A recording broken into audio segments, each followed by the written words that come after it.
ನಮಸ್ಕಾರ ಸ್ನೇಹಿತರೆ. ಸನ್ರೈಸರ್ಸ್ ಹೈದರಾಬಾದ್ ಮತ್ತು ಡೆಲ್ಲಿ ಕ್ಯಾಪಿಟಲ್ಸ್ ತಂಡಗಳು ಪಾಯಿಂಟ್ ಪಟ್ಟಿಯ ಮಧ್ಯದಲ್ಲಿವೆ. ಎರಡೂ ತಂಡಗಳು ಮಂಗಳವಾರ ಹೈದರಾಬಾದಿನಲ್ಲಿ ಮುಖಾಮುಖಿಯಾಗಲಿದ್ದು, ಸನ್ರೈಸರ್ಸ್ ತಂಡವು ತವರಿನ ಅಂಗಳದಲ್ಲಿ ಆಡುವ ಲಾಭವನ್ನು ಪಡೆಯಲು ಯತ್ನಿಸಲಿದೆ. ಎರಡೂ ತಂಡಗಳು ತಲಾ 6 ಪಾಯಿಂಟ್ಸ್ ಪಡೆದಿವೆ. ಒಂದು ಪಂದ್ಯ ಹೆಚ್ಚು ಆಡಿರುವ ಡೆಲ್ಲಿ ತಂಡವು ಉತ್ತಮ ನೆಟ್ ರನ್ ರೇಟ್ ಆಧಾರದಲ್ಲಿ ಚೂರು ಮುಂದಿದೆ. ಕಾಯಂ ನಾಯಕ ಪ್ಯಾಟ್ ಕಮಿನ್ಸ್ ಅನುಪಸ್ಥಿತಿಯಲ್ಲಿ ತಂಡದ ಬೌಲಿಂಗ್ ಆರಂಭದಲ್ಲಿ ಪರಿಣಾಮಕಾರಿ ಎನಿಸಿರಲಿಲ್ಲ.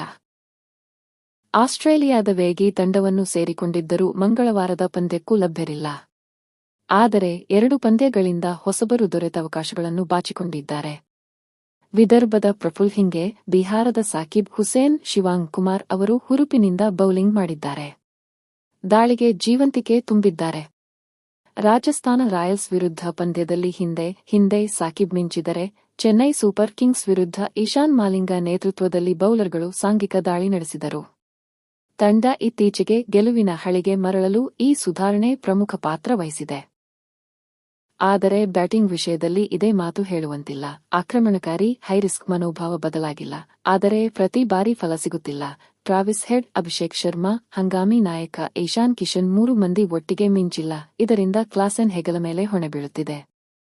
ಅವರು ಮೊದಲು ತಂಡಕ್ಕೆ ಚೇತರಿಕೆ ನೀಡಿ ನಂತರ ರನ್ವೇಗ ಹೆಚ್ಚಿಸುವ ಜವಾಬ್ದಾರಿ ವಹಿಸಬೇಕಿದೆ. ಡೆಲ್ಲಿ ಕ್ಯಾಪಿಟಲ್ಸ್ ಆಟದಲ್ಲಿ ಅಸ್ಥಿರತೆಯಿದೆ.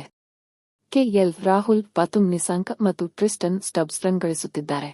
ಆದರೆ ತಂಡ ಅವರಿಂದ ಹೆಚ್ಚಿನದನ್ನು ನಿರೀಕ್ಷಿಸುತ್ತಿದೆ. ಮೊದಲ 2 ಪಂದ್ಯಗಳಲ್ಲಿ ಅಬ್ಬರಿಸಿದ್ದ ಸಮೀರ್ ರಿಜ್ವಿ ಆಟ ನಂತರ ಸೊರಗಿದೆ. ಬೌಲಿಂಗ್ ವಿಭಾಗದಲ್ಲಿ ವೈವಿಧ್ಯತೆ ಆಯ್ಕೆಗಳಿವೆ. ಅನುಭವಿ ಮಿಚೆಲ್ ಸ್ಟಾರ್ಕ್ ಗೈರುಹಾಜರಿಯಲ್ಲಿ ದಕ್ಷಿಣ ಆಫ್ರಿಕಾದ ವೇಗಿ ಲುಂಗಿ ಎನ್ಗಿಡಿ ಹೊಸಚೆಂಡಿನ ದಾಳಿಯಲ್ಲಿ ಯಶಸ್ಸು ಕಾಣುತ್ತಿದ್ದಾರೆ. 5 ಪಂದ್ಯಗಳಿಂದ 7 ವಿಕೆಟ್ ಗಳಿಸಿದ್ದಾರೆ. ನಾಯಕ ಅಕ್ಷರ್ ಪಟೇಲ್ ಮಧ್ಯಮ ಹಂತದ ಓವರುಗಳಲ್ಲಿ ಮಿತವ್ಯಯಿಯಾಗಿದ್ದಾರೆ. ಕುಲದೀಪ್ ನಿರೀಕ್ಷಿತ ಪ್ರದರ್ಶನ ನೀಡಿಲ್ಲ. ವೇಗಿಗಳಾದ ಮುಕೇಶ್ ಕುಮಾರ್ ಮತ್ತು ಟಿ ನಟರಾಜನ್ ಅಲ್ಲೊಮ್ಮೆ ಇಲ್ಲೊಮ್ಮೆ ಎನ್ನುವಂತೆ ಭರವಸೆ ಮೂಡಿದ್ದಾರೆ.